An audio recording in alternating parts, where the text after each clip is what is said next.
স্বাধীনতার পর প্রথম ক্লাস আমরা যাচ্ছি, একটা ভালো ফিলিংস।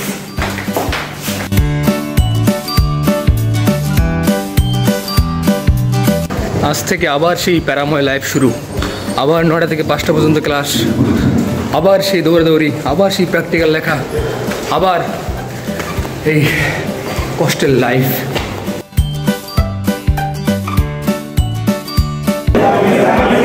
এটা হচ্ছে আমাদের ক্লাসরুম। তো মোটামুটি সবাই এখনো আসেনি, প্রায় মাত্র কয়েকজন আসছে। ক্লাস চালু হবে একটু পরে। এখানে কিছু চিত্রকর্ম,